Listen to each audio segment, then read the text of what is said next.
대답을 못하네요. 누가복음 19장 28절부터 40절 말씀입니다. 누가복음 19장 28절부터 40절 말씀 함께 읽습니다. 예수께서 이 말씀을 하시고 예루살렘을 향하여 앞서서 가시더라. 감람원이라는 산의 벳바게와 베다니에 가까이 왔을 때에 제자 중 둘을 보내시며 이르시되 너희 맞은편 마을로 가라. 그리로 들어가면 아직 아무 사람도 타보지 않은 나귀 새끼에 매여 있는 것을 보리니 풀어 끌고 오너라. 만일 누가 너희에게 어찌하여 푸느냐 묻거든 이렇게 말하되 주가 쓰시겠다 하라 하시매 보내심을 받은 자들이 가서 그 말씀대로 만난지라. 나귀 새끼를 풀 때에 그 임자들이 이르되 어찌하여 나귀 새끼를 푸느냐 대답하되 주께서 쓰시겠다 하고 그것을 예수께로 끌고 와서 자기들의 겉옷을 나귀 새끼 위에 얹혀놓고 예수를 태우니 가실 때에 저희가 자기의 겉옷을 길에 펴더라. 이미 감람산에서 내려가는 편까지 가까이 오심에 제자의 온 무리가 자기의 본바 모든 능한 일을 인하여 기뻐하며 큰 소리로 하나님을 찬양하여 가로되 찬송하리로다. 주의 이름으로 오시는 왕이여 하늘에는 평화요 가장 높은 곳에는 영광이로다 하니 무리 중 어떤 바리새인들이 말하되 선생이여 당신의 제자들을 책망하소서 하거늘 대답하여 가라사대 내가 너희에게 말하노니 만일 이 사람들이 잠잠하면 돌들이 소리 지르리라 하시니라. 아멘. 할렐루야. 오직 예수 마라나타. 오늘도 하나님의 집에 나와 예배하는 여러분들에게 우리 아버지 하나님 은혜와 평강이 넘치길 주 예수 그리스도 이름으로 축원합니다. 예수님께서 3년 동안 제자들을 데리고 갈릴리 지역에, 물론 유대 땅 쪽에도 몇 번 왔습니다만 주로 갈릴리 지역을 사역을 하시다가 마지막으로 예루살렘으로 올라오시는데 이제 북쪽 갈릴리에서 이제 남쪽으로 내려오다가 여리고 정도 지나면 여리고는 굉장히 땅이 낮은 데입니다. 자선 이 바다 수면보다 더 밑에 더 낮은 그 지역인데 거기서 예루살렘까지 이렇게 가파른 언덕으로 올라와서 예루살렘 근처 오면은 예루살렘 성이 5개 산 중에 하나 있습니다. 그래서 그 감람산 그쪽에서 내려가서 다시 이렇게 예루살렘으로 들어가는 이제 거기까지 왔을 때에 두 제자를 보내서 이제 그 나귀를 가져오라고 합니다. 근데 오늘이 무슨 썬데이냐고 하면은 팜 썬데이, 패션 썬데이라는 말을 붙입니다. 왜냐하면 예수님이 그 감람산에서 내려갈 때 사람들이 옷을 깔기도 하고 이 종려가지 나무가지를 이렇게 흔들었기 때문에 팜 썬데이라고 하고 그 다음에 오늘부터 예수님이 한 주간 동안 고난이 시작됩니다. 그래서 고난 주간 패션 썬데이. 그래서 오늘은 팜 앤드 패션 썬데이라고 합니다. 예수님이 예루살렘에 입성한 것의 그 의미가 뭔지, 영적 의미가 뭔지를 오늘 본문을 통해서 함께 은혜 나누고자 합니다. 두 제자가 예수님께서 두 제자에게 나귀를 끌어오라고 하셨는데 여기 보니까 제자 중 둘 보내셨다 그런 말이죠. 제가 오늘 아침에 이 성경이 눈에 들어왔어요. 그냥 두 제자 보낸 것은 알았는데 제자들 중 둘을 보내셨다. 아까 우리 애들에게도 얘기했습니다만 예수님이 12제자 중에서 항상 3제자를 따로 데리고 기도하러도 가시고 또 환자를 고치러 가고 세자에게 집중적으로. 그런데 이제 그것이 나머지 9제자에게 걸림돌이 됐습니다. 그래서 은근히 누가 더 크냐 꼭 베드로 뭐 이런 그 컴플레인이 자기들 사이에 있었어요. 그게 마지막 마가의 다락방에서 만찬하는 그 자리에서도 그 다툼이 있었고 올라가는 길에서도 다투고 막 그랬어요. 근데 여기서 두 제자를 지명해서 보냈다는 사실입니다. 야 너희들 누가 갈래? 해서 예 제가 가겠습니다. 틀림없이 너희 중에 누가 가려면 베드로가 먼저 손을 들었을 것이고 그 다음에 누가 들었는지 몰라요. 난 베드로구나 안 가 하면서 다 나자빠져 할 수 없이 요한이 갔을는지도 몰라요. 근데 예수님께서 두 제자를 지명해서 보냈다는 사실입니다.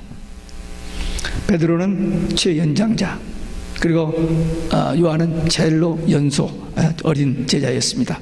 그 경쟁 대상이 아닙니다. 지금 불편한 관계가 아니요, 그냥 이렇게 개덜렁하기 좋은 그런 관계였습니다. 여기 지금 나귀를 가지러 좀 주일날 가지러 갔다 왔을 뿐만 아니라 이제 목요일날 마가의 다락방 최후만찬 준비할 때도 이 두 제자가 갑니다. 어사인을 받아서 가요. 그리고 가야바 법정에서 예수님이 재판을 받을 때 다 도망갔는데 베드로와 요한이 법정까지 따라 들어갑니다. 물론 거기서 넘어지기는 했습니다만 어쨌든 거기까지는 갔어요. 그리고 예수님이 부활하셨다는 막달라 마리아의 이야기를 듣고 무덤이 비었다는 소식을 놀래가지고 무덤까지, 빈 무덤까지 둘이 마라톤을 했습니다. 오순절 성령 강림 후에 성전에 기도하러 가다가 안진뱅이를 고쳤고, 빌립 집사가 사마리아에 가서 예루살렘을 따른 첫째 이방교를 했을 때 거기에 예루살렘 교회 대표로 파송을 받아서 갔습니다.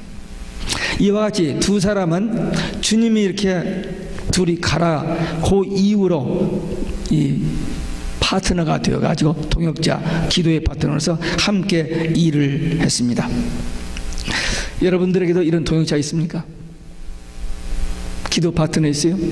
네. 제가 몇 년 전에 한국에 갔을 때 어떤 목사님 부부를 만났는데 우리를 위해서 기도한다는 얘기를 들었어요. 이제 서로 우리 목사들 기도하면서 서로 돌아서 하는데 그분을 위해서 기도를 하지 않았었는데 그 이야기를 듣고 얼마나 속으로 미안했는지 그 다음부터 서로 계속 기도합시다 해서 파트너가 됐어요. 그 다음부터는 제가 이렇게 마음으로 기도하는 사람 만나면 나 기도하는데 같이 기도합시다 해서 카비넌트를 합니다.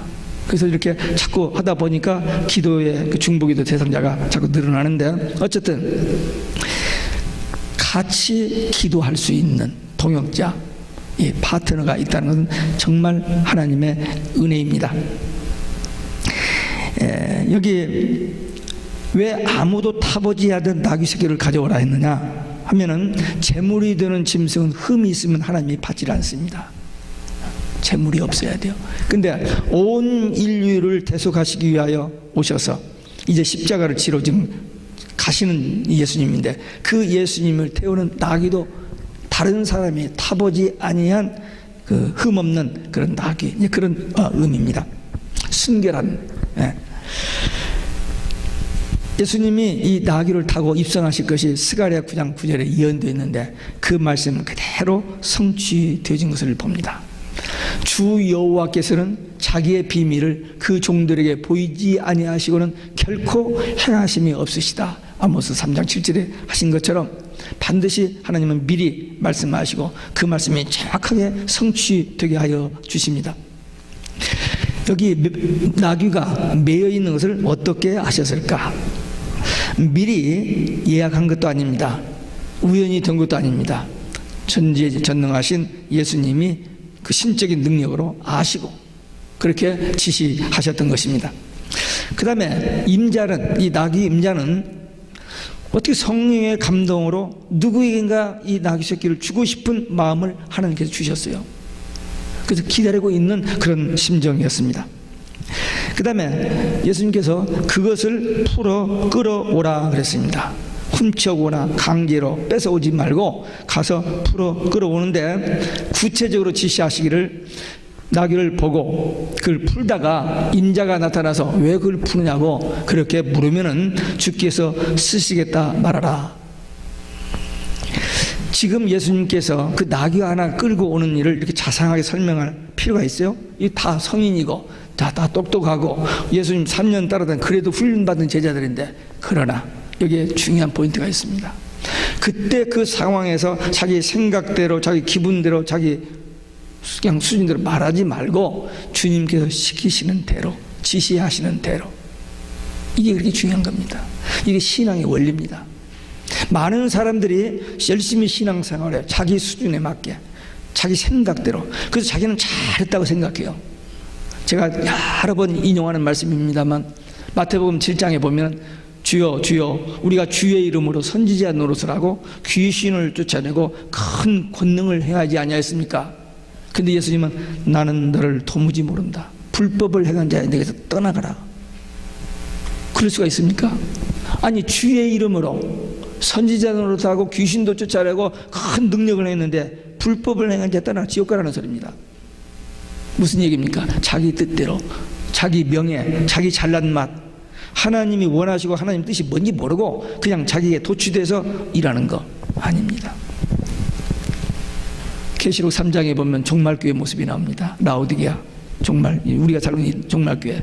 우리는 부자라 부유하여 부족한 것이 없다, 그렇게 생각하는데 주님은 곤고하고 가난하고 가련하고 눈멀고 벌거벗은, 토해버리고 싶은, 주님이 그 교회에 계시지 않는 그런 종말교회 모습을 지적하고 있습니다.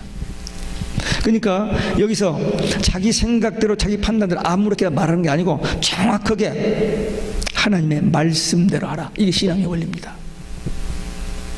그게 축복의 비결이고 문제 해결의 비밀입니다. 한번 따라서 하시기 바랍니다. 주의 말씀대로, 주의 말씀대로 해야 돼요. 이 세상에 똑똑하고 잘난 사람들이 많아요. 여러 가지 기발한 생각도 많습니다. 근데 그것이 다 진리는 아닙니다. 진리는 딱 하나, 말씀, 예수입니다. 교회가 많고 목사가 많고 여러 이론 주장이 많기 때문에 사람들이 이것 따라가다 저것 따라가다 다 변질되고 배도하고 그렇게 됩니다. 누가 뭐래도 대단한 사람이 이야기해도 이 말씀을 따르면 안 됩니다. 그래서 예수님께서 그 훈련을 여기서 시키신 것입니다. 주님 말씀대로만 해야 돼. 이 여기 임자는 임시로 그 나귀를 위임받아 맡은 자입니다. 우리의 생명, 우리의 건강, 우리의 재능, 우리의 물질 모든 것 우리 것이죠. 근데 엄밀히 말하면 우리 것이 아니고 주님 것입니다. 주님이 우리에게 그걸 맡기신 거예요. 아무 때고 주님이 쓰시겠다면 내어드려야 됩니다. 우리가 이 사실은 분명히 인정하고 그 다음에 염려하지 않아야 돼요. 무슨 일이 안 된다, 주님이 도우시고 함께 하시면 된다. 그래서 염려하지 않아야 하고 또 함부로 하지 않아요. 우리 몸 이 내게 아니니까. 주님이 거하시는 전이잖아요. 성전이라 했잖아요. 그러니까 내 마음대로 내 감정대로 내 기분대로 하면 안 됩니다. 분명히 예수 믿는 사람은 예수님을 영접했죠. 예수님이 우리 안에 있어요. 있는데 마음의 왕자에 자기가 앉아있고 예수님은 저 밑에 있어요. 그래가지고 기분 좋으면 주님 안녕하셨습니까? 막 이렇게 하다가 기분 나쁘면 딴짓하고 좀 어렵고 힘들면 예수님 좀 도와주세요 좀 이렇게 하는 신자들이 많아요. 그분이 마음의 주인이 돼서 그분이 시키시는 대로, 그분이 감동하시는 대로, 그분이 깨우쳐 주시는 대로 절대 순종하는 이 신앙이 한데 그러지를 못해요. 마음의 왕자 이고 셀프가 앉아있어요. 그래서 신앙생활을 열심히 하는데도 항상 자기 기준, 자기 기분, 자기 감정. 그래서 기분 좋으면은 I love you 하고 기분 나쁘면 막 속으로 그냥 죽여버릴까 막 이렇게 나와. 그게 다 아직입니다. 물이 100도가 돼야 끓습니다. 99% 크리스찬은 아직 크리스찬이 아닙니다. 많은 사람들이 착각해요. 90% 정도 이 정도면 그래도 이 교회에서 나는 그래도 믿음이 있는, 아니에요. 100% 되어야 물이 끓어요. 주님의 말씀이라면 생명이라도 드릴 수 있는 크리스찬이 리얼 크리스찬이지, 뭐 좋을 때는 하고 싫으면 피해버리고 하는. 환란이 와봐요. 추수 때가 되면 알곡과 가라지가 구분됩니다. 환란이 오면 가짜는 다 도망가요. 진짜만 남습니다. 우리에게 맡겨주신 거 잘 관리하다가 주님이 원하실 때 언제든지 내놓아야 할 우리는 청직입니다. 제자들이 예수님의 지시대로 가서 나귀를 발견하고 풀려고 했더니 아까 봤을 때는 안 보였는데 임자가 나타난 거예요. 왜 풀려고 하느냐. 근데 여보시오, 그거 왜 풀어요? 이게 아니고 그걸 왜 뭐 하려고 그걸 푸십니까? 라는 그런 음성으로 들려졌습니다. 이미 기다렸다가 이제 이걸 드리려고 하는 그런 태도였습니다. 그래서 주님께서 쓰시겠다 했더니 가져가시라고. 그 예수님께서 말씀하신 그대로. 이거는 우연히 계획적으로 그렇게 꾸며서 된 것이 아니고 예수님의 지시대로 된 일. 다시 말하면 앞으로 이 두 제자가 하나님 일을 많이 할 사람들인데 말씀 순종하면 이런 초자연적인 이런 기적의 역사가 일어날 것을 체험하게 하신 겁니다. 우리도 지금까지 그래도 말씀 순종하고 살아왔겠지만 정말 어려운 상황에서 정말 이러지도 저러지도 못하는 그런 어려운 상황에서 결단하고 하나님 말씀에 한번 순종하면 우리에게도 이런 놀라운 기적의 역사가 일어날 줄로 믿습니다. 한번 다시 말씀 순종하면 기적이 일어난다. 예. 이게 이 속에 입력되어 가지고 어떤 상황에서 한번 하나님께 매달려 기도하고 그 일을 하나님께 맡기고 하나님이 어떻게 일하시는가를 보면서 기적을 점하고 놀라운 증인된 삶을 사시길 바랍니다. 나귀를 타고 예루살렘에 입성하신 예수님, 두 제자가 끌고 온 나귀 새끼에다가 제자들의 옷을 얹고 이제 예수님을 타게 하시고 이제 나가는데 그 무리들이 자기들의 옷을 벗어서 길에다 까는 겁니다. 그 종려나무 가지를 꺾어서 이렇게 흔들면서 지금 나가는데 왕 앞에 예수님 가시는 길 앞에 자기 옷을 벗어 가는 것은 왕에 대한 존경과 환영의 표시입니다. 오랫동안 메시아를 대망하던 이스라엘 백성들, 유대인들이 지금 예수님께서 예루살렘에 입성하면은 반드시 로마 정권을 타도하고 이스라엘 나라를 회복해 줄 것을 그렇게 기대하면서 열광적으로 이렇게 환영을 했습니다. 그런데 5일 후에 예수님을 십자가에 못 박으라고 외치는 사람들이 있었습니다. 그런데 이 그룹은 같은 그룹 같지만 다릅니다. 호산나 호산나 했던 그 사람들은 지방에서부터 올라온 사람들, 이 유월절 절기를 지키려고 6월절이 되면은 20세 이상의 남자들은 가서 1년에 3번 성전에 가서 이제 그 예배를 드려야 하는데, 근데 이제 그 남자들만 오는 게 아니고 부인도 따라오고 그리고 자녀들도 따라와요. 예수님도 12살 때 따라갔잖아요, 예루살렘에. 6월절에. 근데 사람이, 그래서 이 6월절 절기 되면요, 예루살렘에 100만 명이 모입니다. 엄청나게 모든 지방에 있는 사람들이 다 올라오는 그런 절기입니다. 그러니까 이 따라오면서 호산나 호산나 이 사람들은 예수님을 환영하는, 물론 저들이 메시아가 아니 아직 잘못됐어요. 고난의 주님으로 바라보지 않고 정치적인 메시아로 바라보고 올라왔습니다만은 어쨌든 환영하는 무리들이 있는가 하면은 배척한 무리들은 예루살렘 시민으로서 대제사장, 이 종교 지도자들의 선동에 의해서 일어나서 데모하는 사람들이었습니다. 이 지방에서 올라오는 사람들은 이미 예수님의 소문에 대해서 기적을 행하신 걸 다 보았고, 특별히 올라오는 과정에서 여리고에서 소경 바디메오 눈을 뜨게 한 것과 그 다음에 베다니에서 나사로가, 죽었던 나사로가 살아난 이것을 보고 온 사람들이기 때문에 이건 정말로 하나님이 우리에게 약속한 메시아다. 이제 이분이 이번에 올라가면 이제 끝났다. 이제 로마는 물러가고 우리나라가 회복된다라고 그렇게 제자들도 똑같은 마음을 가지고 있었습니다. 그래서 제자들이 다투는 게 뭐냐? 예수님이 이번에 가서 등극하면 누가 국무총리하느냐, 누가 외무부 장관, 내무부 장관, 그런 알력이 있었던 겁니다.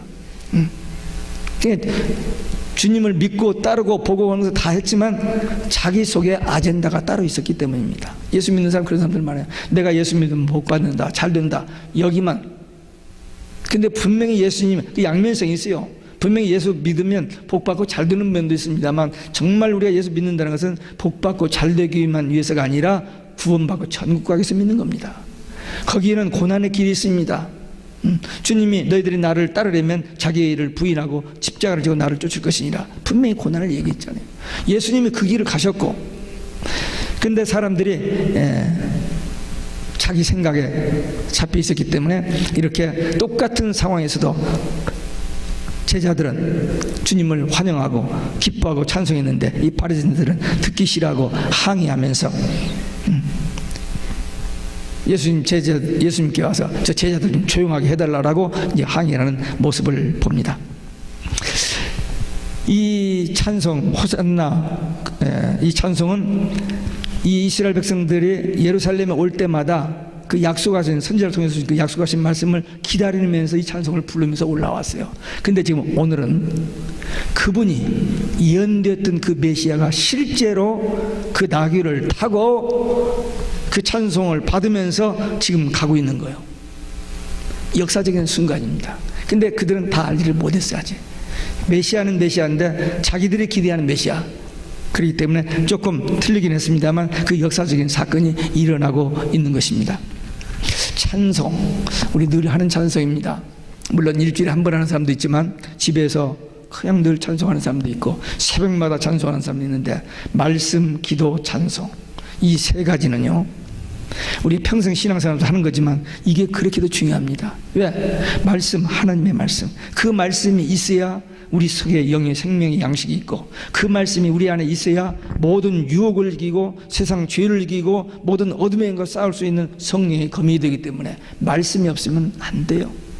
말씀뿐만 아닙니다. 기도, 그 말씀을 붙들고 신앙을 고백하고 사랑을 고백하고 주님 뜻에 순종하는 그 기도, 그리고 주님이 내 안에 계시기 때문에 나도 모르게 나오는 찬송, 천국 찬송, 하나님을 높이는 찬송, 감사의 찬송, 이 세 가지.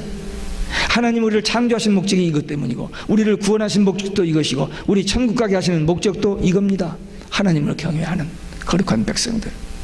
그래서 한 주일에 한 번 교회 나와서 그냥 이렇게 해주고 가는 그게 아니고, 여기 신전의식, 지금 하나님이 우리 안에도 계시고 지금 우리 가운데도 계신다. In us, among us. 그래서 여기 나올 때 그냥 한번 오늘 그 교회 갔다가 뭐 이게 아니고 오늘 하나님 만나러 가는, 오늘 또 말씀을 통해서 하나님의 음성을 듣는, 내가 드리는 그 기도 한마디가 주님 앞에 연락되고 응답받는 그런 기대, 그런 확신, 그런 믿음 가지고 와야 돼요. 이 말씀과 기도와 찬송이 살아있는 하나님의 자녀, 하나님의 군사, 하나님의 백성 되시길 주 예수 그리스도의 이름으로 축원합니다. 끝으로 예수로 인한 예루살렘의 소동입니다. 유월절을 지키기 위해서 올라가던 유대인들이 이제 그 예루살렘에 이르렀을 때 이렇게 찬송하려다 이 찬송을 부르면서 예루살렘에 들어가니까 예루살렘 성이 발칵 뒤집혀졌어요.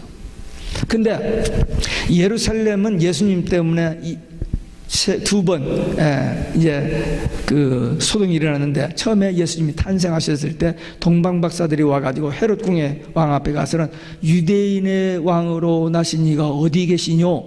그 말에 예루살렘이 발칵 뒤집어졌습니다. 헤롯이 자기가 왕인데 유대인의 왕이 어디에서 찾아왔으니, 먼 동방에서부터 박사들이 깜짝 놀라가지고 수선을 해볼 때 베들레헴에 예수님이 나신다.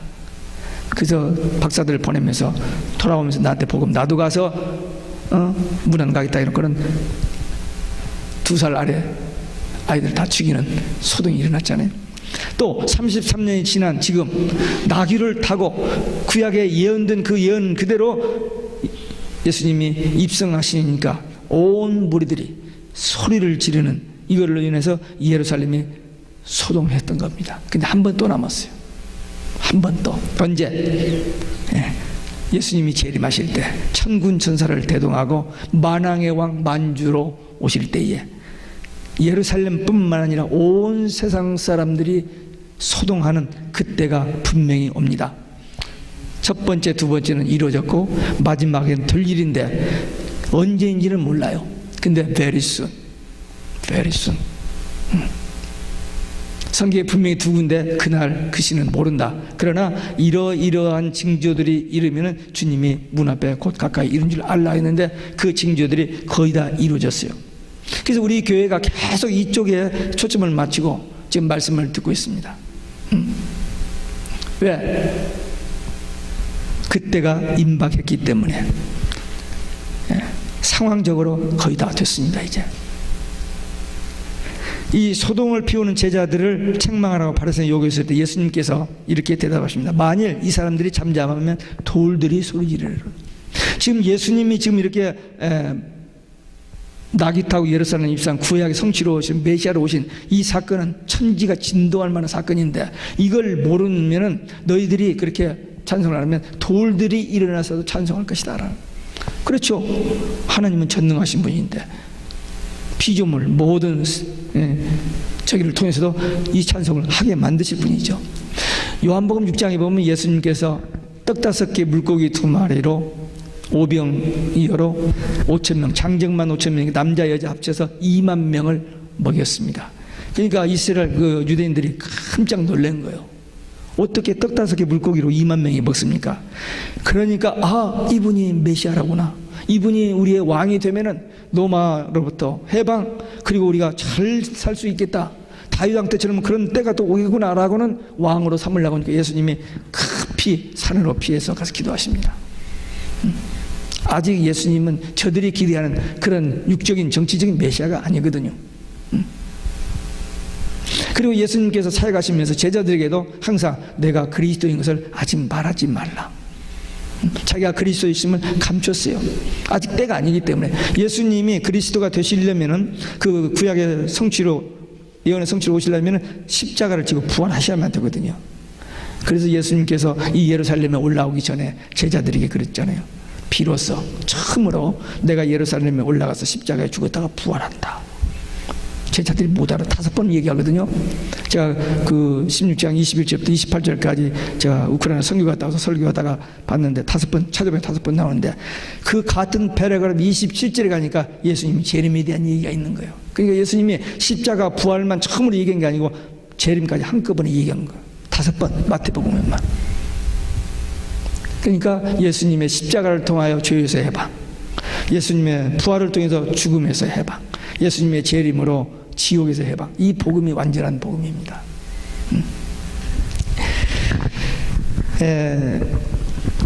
그래서 예수님께서 지금까지는 그 감춰왔는데 이제는 때가 됐지 않은지, 끝나지 않은지, 주일날이니까 이번 이제 금요일 십자가 못 박으시냐, 끝나니까 자기를 더 이상 감추지 않냐고 밝히시는 거예요. 모든 사람들을 입을 통해서 호산나 하면서 찬송하게 만드셨고, 그리고 이제 그 십자가를 향해서 나아가는 그런 모습입니다.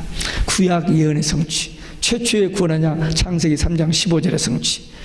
아브라함이 이삭을 번제단에 다칠 때 그때 하나님께서 이제야 네가 진실로 나를 믿는구나 하면서 내 후손에서 씨에서 그리스도가 나실 것이다. 다윗 왕에게 또 야곱이 자기 아들들 12아들을 축복할 때에 유다 지파 중에서 예수님이 나실 것을 예언한 그 예언이 성취되어서 지금 오시는 예수님께서 계시록 22장 16절에 마지막 성경 마지막 페이지에 다윗의 뿌리 그런 말을 쓰십니다. 예수님이 스스로 모든 성경은 이렇게 짝이 다 연결되어 있습니다. 거룩하신 하나님이시고 거룩한 죄 없으신 예수님, 인류를 구원하실 단 한 분, 오직 예수, 그분이십니다.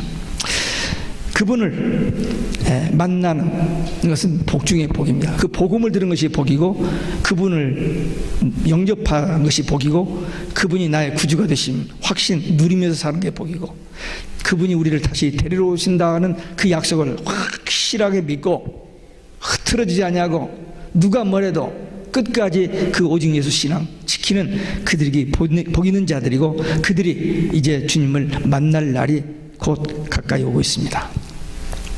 예수님은 단 한 분 유일한 구원의 길, 하나님 만나는 길, 천국 가는 길입니다. 지금 오늘날 세상의 모든 종교, 모든 정치, 경제가 다 하나로 묶어져가지고 예수님만이 구원의 길이 아니다. 어웨이, 많은 길이 있는데 그 중에 하나다. 오직 예수 아니다는 거예요. 예수님 재림이 없다는 겁니다. 예수님 하나님이 아니라라고 지금 정면으로 우리에게 도전해오고, 이제 우리가 끝까지 오직 예수 고집하면 죽인다고 하는 그 시대에 지금 와 있습니다. 근데 주님이 얼마나 더 있다 오시겠어요? 곧 오실 수밖에 없습니다. 상황적으로 주님의 재림이 임박했습니다. 우리는 목숨 걸고 유일한 구원의 길 되신 오직 예수, 이 신앙 고백하고 다짐하면서 이 고난 주간에 주님이 우리 대신 십자가 지신 그 구속의 은총에 대한 감격 다시 한번 묵상하고, 그리고 주님의 부활에 대한 확신, 소망, 그리고 우리를 데리러 오신다는 주님의 재림에 대한 믿음과 소망과 확신 가지고 깊은 은혜를 체험하는 복된 한 주간이 되시기를 주 예수 그리스도의 이름으로 축원합니다. 기도하시겠습니다. 우리 한 목소리로 결단의 기도 드리시겠습니다. 거룩하시고